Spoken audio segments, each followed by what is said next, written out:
Mheshimiwa Rais, hili ni tukio la uzinduzi wa Tume ya Rais ya uchunguzi wa wahusika wa ghasia na ukiukwaji wa sheria katika matukio ya ghasia za wakati na baada ya uchaguzi mkuu wa Oktoba 2025. Mheshimiwa Rais, kama unavyokumbuka, tarehe 23 Aprili mwaka huu, Tume ya Rais ya uchunguzi wa matukio ya uvunjifu wa amani yaliyotokea wakati na baada ya uchaguzi mkuu wa Oktoba 2025 iliyoongozwa na Jaji Mkuu mstaafu Mheshimiwa Mohamed Chande Othman ilikamilisha na kuwasilisha ripoti yake kwako. Ripoti hiyo pamoja na mambo mengine ilipendekeza kuundwa kwa tume nyingine itakayofanya uchunguzi wa wahusika wa ghasia na ukiukaji wa sheria katika ghasia hizo. Tume iliyopendekezwa ni kwa ajili ya kuchunguza kwa kina zaidi masuala mahususi yaliyobainishwa na tume ya Jaji Othman na masuala mengine mapya kwa kadri yatakavyojitokeza.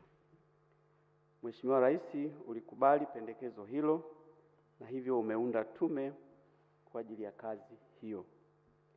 Tume iliyoundwa ina wajumbe 6 akiwemo na mwenyekiti wake.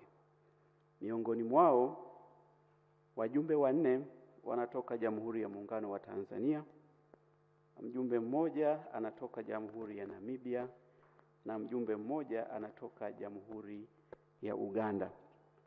Mheshimiwa Rais, naomba uniruhusu niwatambulishe kwa kifupi sana wajumbe hawa ili uweze kuwafahamu, lakini pia umati huu uweze kuwafahamu.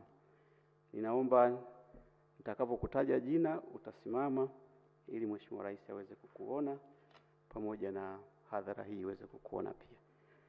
Nitaanza na Mheshimiwa Shaban Ali Lila. Yeye ni mjumbe na mwenyekiti wa tume. Mheshimiwa Lila ni jaji mstaafu wa Mahakama ya Rufani ya Tanzania. Amewahi kuwa jaji kiongozi wa Mahakama Kuu ya Tanzania, jaji mfawidhi kanda ya Mtwara na pia msajili wa Mahakama Kuu ya Tanzania kanda ya Mbeya, Dar es Salaam na Arusha. Najua una sifa nyingi lakini naomba nitaje chache kwa sababu ya muda. Asante.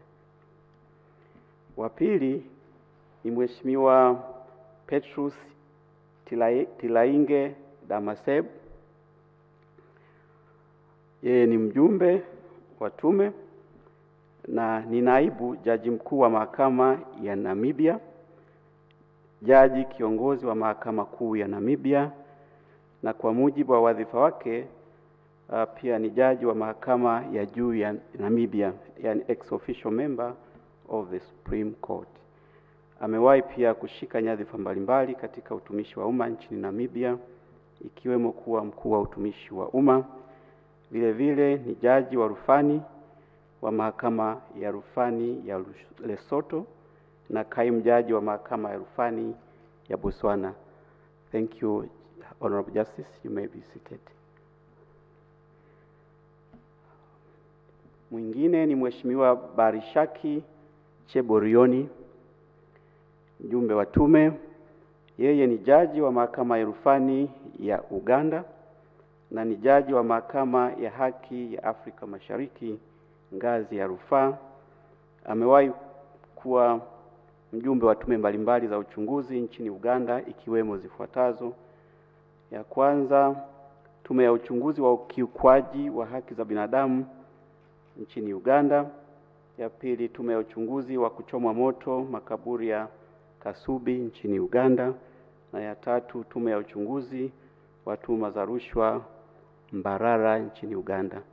Honorable Justice, you may be seated. Thank you. Mwingine ni Mheshimiwa Gad John Mjemas, mjumbe wa tume. Yeye ni jaji mstaafu wa Mahakama Kuu ya Tanzania. Amewahi pia kuwa katibu mtendaji wa Tume ya Haki za Binadamu na Utawala Bora. Vile vile amewahi kuwa mwenyekiti wa bodi mbalimbali ikiwemo bodi ya rufani za kodi TRAT. Asante Mheshimiwa Jaji. Mwingine ni Mheshimiwa Awadhi Mohamed Bawazir, mjumbe wa tume. Yeye ni jaji mstaafu wa Mahakama Kuu ya Tanzania. Amewahi kuwa mchunguzi mkuu katika taasisi ya kuzuia na kupambana na rushwa na kamanda wa TAKUKURU wa mkoa wa Temeke. Asante Mheshimiwa. Na wa mwisho ni Mheshimiwa Aishieli Nelson Sumari, mjumbe wa tume. Yeye ni jaji mstaafu wa Mahakama Kuu ya Tanzania. Amewahi kuwa jaji mfawidhi wa Mahakama Kuu ya Tanzania kanda ya Moshi na Mwanza. Pia amewahi kuwa mkurugenzi msaidizi wa makosa ya udanganyifu na rushwa katika ofisi ya mwanasheria mkuu wa serikali. Asante sana. Mheshimiwa Rais, tume hii ina secretariat ya watu 6 ambayo itaongozwa na Bwana Paul Kadushi. Tayari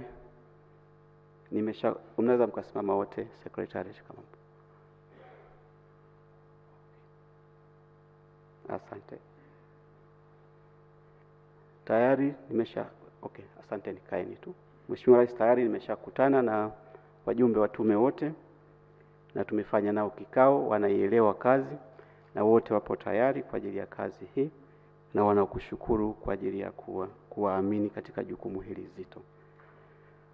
Na tayari maandalizi ya tume kuanza kazi yamekamilika, kwa hiyo tupo tayari.